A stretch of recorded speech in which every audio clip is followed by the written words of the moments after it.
Hadis yang kedua, yaitu Sahih di ghairihi, nomor hadisnya 266.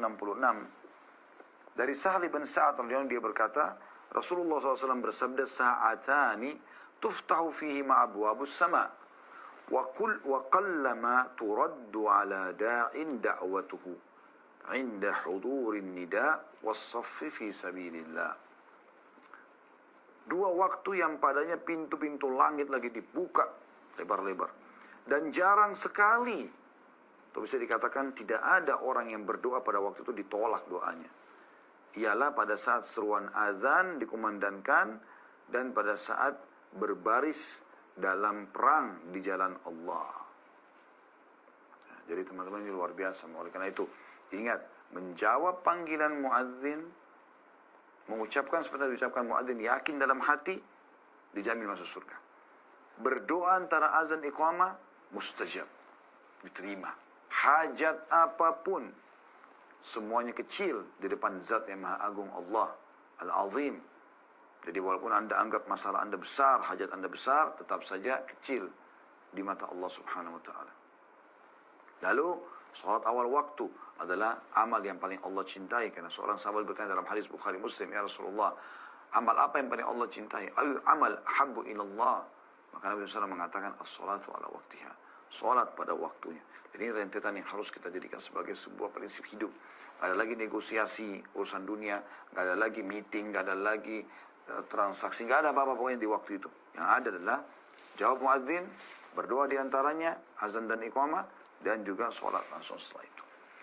Dan dalam lafaz lain mengatakan thintani la turaddan au qallama yuraddan ad-du'a inda nida wa inda al-ba'si hina yulhimu ba'dhum ba'dha.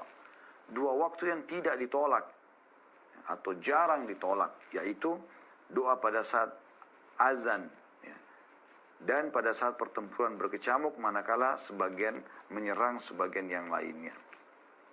Juga diriwayatkan oleh Abu Dawud, Ibnu Khuzaimah dan Ibnu Hibban dalam sahihnya, hanya saja dia berkata inda huduris shalah, pada saat datangnya salat itu. Jadi teman-teman, kalau kita mau memilih mana kira-kira yang lebih mudah di antara kedua, tentu kita pilih azan.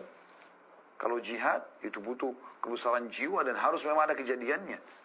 Kita lagi berkecamuk sama musuh, lagi tangkis-tangkisan, serang-serangan, di situ doa diterima supaya Allah berikan kita kemenangan. Tapi itu kan tidak setiap waktu terjadi. Kalau antara azan iqamah setiap saat terjadi. Satu hari 5 kali Anda punya ini. Teman-teman, waktunya pendek sekali. Kadang-kadang masjid ada yang cuma 2 menit, ada yang 3 menit, ada yang mungkin 5 menit. Yang betul-betul mau memberikan spare waktu 15 menit. Dan syaitan subhanallah sering kali membuat kita menganggap itu adalah waktu yang sangat lama. Kita kalau masuk ke restoran, untuk urusan dunia, hanya untuk urusan perut, mau makan misalnya. Kemudian kita pilih makanan favorit kita. Kata waitressnya, mungkin ini 15 menit pak, 15 menit bu. Oh nggak apa-apa, masalah, tunggu. Sambil ngobrol, main handphone. Tapi kalau kita masuk masjid, kita lihat di jam digitalnya 15 menit, itu syaitan luar biasa godaannya. Lama sekali. Kalau perlu keluar cari masjid lain. Ya.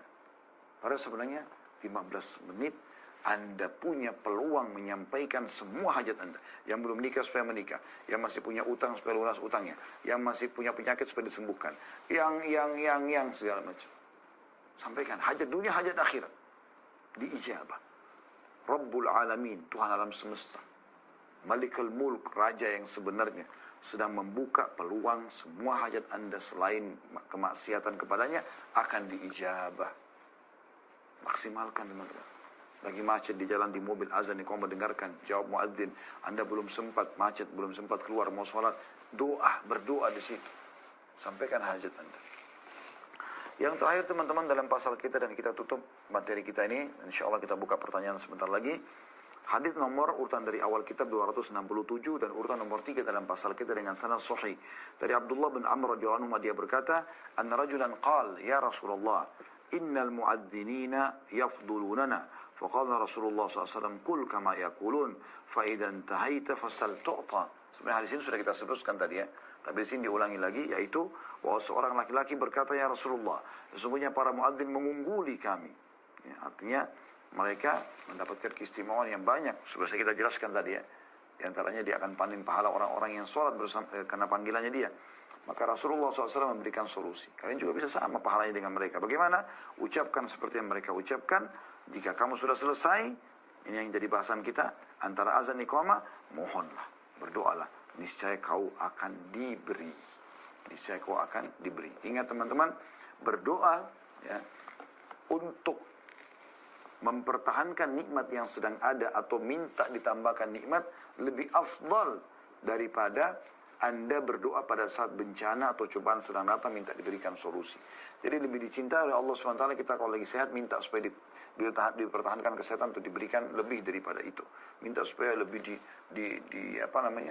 diberkahi lah. Ya, sudah punya keturunan minta supaya ditambahkan keturunan, diberkahi supaya mereka jadi anak-anak soleh dan seterusnya. Punya perusahaan minta supaya dikembangkan dan segala macam. Itu lebih afdal daripada orang lagi bangkrut usahanya, lagi sakit anaknya baru minta disembuhkan. Dua-duanya bisa tapi lebih afdal. Artinya jangan sampai syaitan masuk di benak Anda semuanya atau salah satu di antara kita ya yang mengatakan, oh saya kan lagi sehat, saya nggak perlu minta. Oh saya kan lagi kaya, saya nggak perlu minta. Oh saya sudah punya pasangan, saya nggak perlu minta. Enggak, keliru. Justru minta agar nikmat itu dipertahankan. Dan itu adalah lebih afdal dibandingkan Anda sedang ada masalah, lalu kemudian Anda minta solusi.